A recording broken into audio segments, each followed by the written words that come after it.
बौद्धिक बल क्या होता है?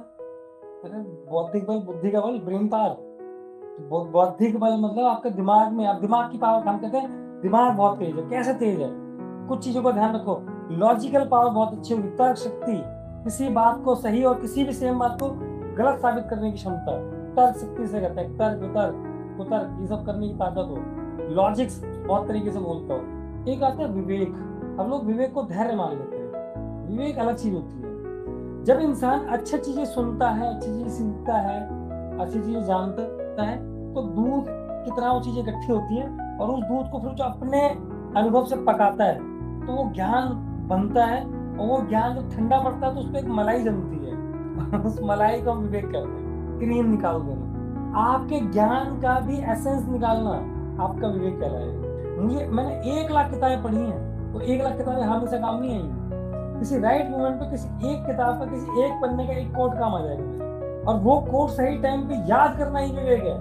कई लोग कहते हैं ना, यार एग्जाम में से 5 क्वेश्चन छोड़ दिए, मुझे याद थे यार, क्या करूं मैं? तो इसका मतलब यह है कि उसका विवेक पढ़ने के बाद उसका विवेक डेवलप नहीं हुआ।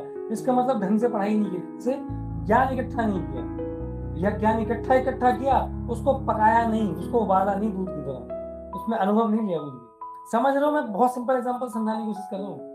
अब इसको उल्टा कर दिया मैंने। तीन चीजें ध्यान रखो, ज्ञान, विवेक और तर्क शक्ति। ये 3 चीजों में भी वैसे बहुत सारे रीजंस होते हैं बौद्धिक बल के। मेमोरी पावर भी बौद्धिक बल में आती है। याद कितना कर रख सकते हो?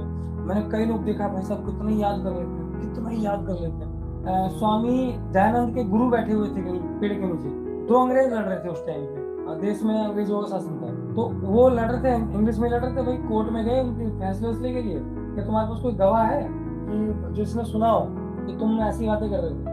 तो मैं याद कर आंख नहीं था, एक आधा नंगा शरीर का एक साधु बैठा हुआ था, उसको ढूंढा गया, पकड़ के लाया गया कोर्ट में कि भाई गवाही दो, तुम्हें इंग्लिश आती है? उन्होंने कहा इंग्लिश तो नहीं आती है।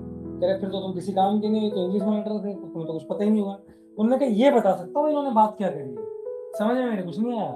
उस लैंग्वेज को मैं आंख बंद करके, जो मैंने मेमोराइज कर रखा है, वो बता दूंगा मैं। तो उन्होंने कहा बताओ। उन्होंने कहा इस वाले ने ये बोला इंग्लिश में, इसने ये बोला, इसने, अब इसका मतलब क्या हुआ? इतनी याद करने की मैंने देखे हैं अपनी आंखों से लोग जो बुक को एक बार पढ़ते हैं और फेंक देते हैं, पेज नंबर के साथ कोट करके बता देंगे कि वहां क्या। ये स्मरण शक्ति है, ये भी बौद्धिक पावर में है।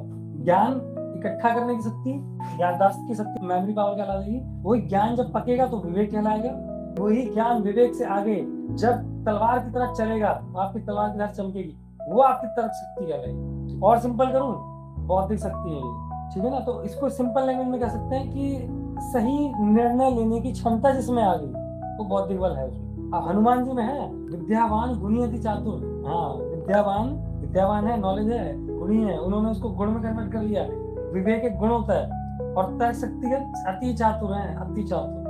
अभी तो जब बोलेंगे तो ध्यान रखना, ये मैंने लगभग डिफाइन कर दिया ये। और कैसे पता चलेगा? जब वहां पहाड़ के पर्वत लेने चले गए तो रास्ते में कालनेमी नाम का राक्षस मिला था, उसने उनको पागल बनाया। हनुमान समझ के अच्छा जी बेवकूफ बना रहा है। ऐसा नहीं कि गुरु बन के कोई बैठा होगा तो सही ही होगा, उसे एक घुसा मार के फिट कर देते हैं। विद्यावान गुणी अति चातुर, बौद्धिक शक्ति तो है, बौद्धिक बल है। बौद्धिक बल कैसे आएगा भैया? आपने सुनने से। आप पूरी दुनिया में चले जाना, 100 बंदे बढ़िया तेज दिमाग के बंदे हैं, उनकी लिस्ट बनाना, उनकी सारी अच्छी बातें नोट करना, एक कॉमन बात निकल गया कि वो सुन बहुत अच्छा सकते हैं, उनकी सुनने की क्षमता बहुत बढ़िया है, ठीक है ना? और ये मैं नहीं कह रहा हूँ, ये विष्णु पुराण में मैं इस पर कई बार बोल चुका हूँ कि हमारे बौद्धिक स्तर के 4 लेवल हैं: श्रुति, स्मृति, मेधा, प्रज्ञा। सबसे पहले श्रुति। श्रुति मतलब सुनना। आप सुनना शुरू करो भाई, अच्छा बुरा, गाली गलौज, आपकी तारीफें, सब सुनना करो। कहीं काम दवा भगवान मुझसे सुना नहीं जा रहा है, मैं क्या करूँ, मैं कहीं भाग जाऊँ, सुनना शुरू करो। सुनो, जो जितना अच्छा सुनेगा, जितना अच्छा सुनने की कला आ जाएगी। इस पर कभी डिटेल में बोलूंगा और ज्यादा कि सुनने की कला क्या होती है। भाई साहब, आप किसी इंसान को वर्ड टू वर्ड पी जाओ, इतना ध्यान से सुनो कि सुनते टाइम सोचने की कोशिश ही मत करो, सिर्फ सुन रहे हो, बात खत्म होगी, दैट्स ऑल। और आप नहीं रहे, आप जीरो हो गए, और आप जीरो हो गए इसलिए सामने वाले को बिल्कुल ऑब्जर्व कर पा रहे। सुनोगे तो स्मृति बढ़ेगी। कई बच्चे कहते हैं याद नहीं कर पाते हैं, कभी किसी टीचर को बैठ के आधा घंटा सुना है? किसी को सुना है? याद करने की क्षमता ही डेवलप नहीं हुई। स्मृति, मैं स्कूल में था तो कैप्सूल्स आते हैं मेगामाइंड के, हमारी आधी से ज्यादा क्लास मेगामाइंड के कैप्सूल खा रही, मुझे याद करने की शक्ति बढ़ गई। सुनो भाई, आप दुनिया के जिस दिन सबसे बोरिंग इंसान को सबसे ज्यादा इंटरेस्टिंग तरीके से सुन पाओगे, आपकी स्मृति पावर, आपकी मेमोरी पावर टॉप लेवल पे चली है। इंटरेस्टिंग को तो कोई भी सुन लेता है, बोरिंग को चीजें दिखाओ बल्कि बड़े। तो दिमाग का दूसरे, ये कान है ना, ये कान हम सोचते नहीं दिमाग का हिस्सा, ये मेन हिस्सा है दिमाग का, श्रुति। और जितना अच्छा सुनोगे स्मृति बढ़ेगी, मेमोरी पावर बढ़ती जाएगी, उसके बाद बढ़ेगी मेधा। सुनते सुनते जब खूब सारे याददाश्त बढ़ेगी, आप खाली बैठोगे, आप उनको कनेक्टिंग द डॉट्स, जब डॉट्स जोड़ोगे।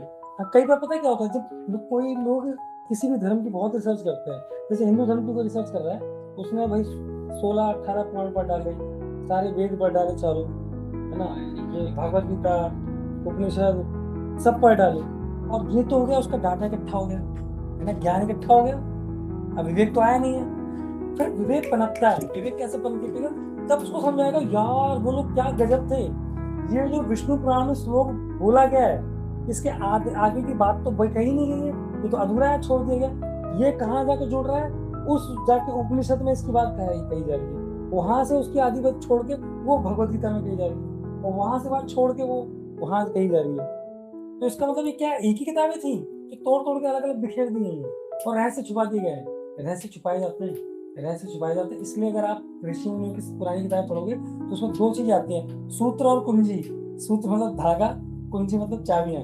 कुंजियां होती थी, एक श्लोक किसी के समझ में नहीं आया, वेद में एक श्लोक पल्ले नहीं पड़ेगा, और हनुमान चालीसा में मैं क्या कर रहा हूँ, ये सूत्र उठा रहा हूँ और उनको चाबियां लगा लगा के इनके ताले खोल रहा हूँ। तो ये विवेक आएगा, ये आएगी मेधा, जब कनेक्टिंग द डॉट्स कर पाएंगे आप। और जब आप मेधा को भी खूब घिसेंगे, बोर नहीं होंगे। अब मेधा पकाने के लिए आपको पता है क्या करना पड़ेगा, अकेलापन। अकेलापन दुनिया की बहुत खूबसूरत चीज है। मैं अपनी जिंदगी में एक टाइम पे बहुत अकेला रहा हूँ, बहुत अकेला रहा हूँ। और पता है अकेला वही रह सकता है जो अपने आप से प्यार करता हो, क्योंकि हमेशा कोई हमें लव वन चाहिए, और अकेले में कौन मिलेगा, अकेले में तो हम ही होंगे।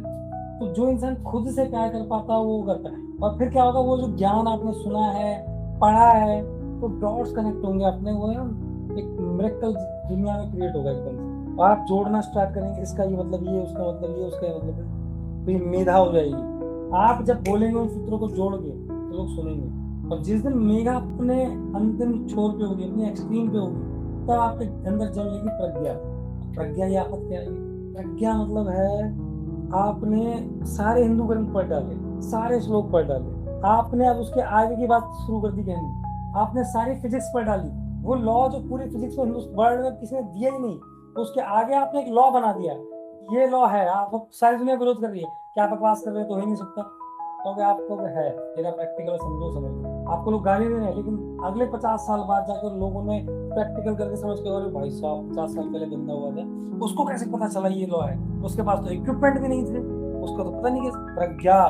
और कई बार दुनिया छोड़ो, आप चौंक जाओगे, जब प्रज्ञा जिसके जन्म में थी ना, वो कुछ बोलता है, वो खुद दुनिया तो ताली बजाती है, वो मुझे कुछ सुनाई नहीं देता, तो यार ये मेरे अंदर से कहाँ से आया, ये मेरे पास तो नहीं था, क्योंकि उसके डाटा में तो नहीं था। फिर वो हीरे वाला एग्जांपल मोहिनी याद होगा, क्योंकि सारी नॉलेज तो आपके पास नहीं है ना। तो ये बौद्धिक लेवल का था जो मैंने भाई डीप में समझाने की कोशिश की। 4 लेवल है आपके बौद्धिक स्तर बढ़ाने के लिए। सिंपल सी है, ज्ञान इकट्ठा करो, चाहे वो कान से इकट्ठे करो, चाहे वो आंखों से इकट्ठे करो, चाहे वो नाक से इकट्ठा करो, चाहे मुंह से इकट्ठा करो।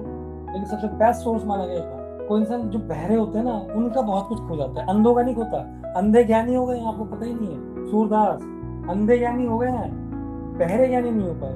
आप जो वाली बात है, सबसे बेस्ट सोर्स ये है आपके ज्ञान बढ़ाने का। तो ज्ञान इकट्ठे करो, ज्ञान प्राप्त किया तो विवेक आएगा, विवेक मतलब मेधा आपकी जन्मेगी, और उसके बाद जब तर्क शक्ति आएगी तो प्रज्ञा के लेवल तक पहुंच जाओगे। ज्यादा कुछ नहीं होगा तो निर्णय लेने की क्षमता आ जाएगी।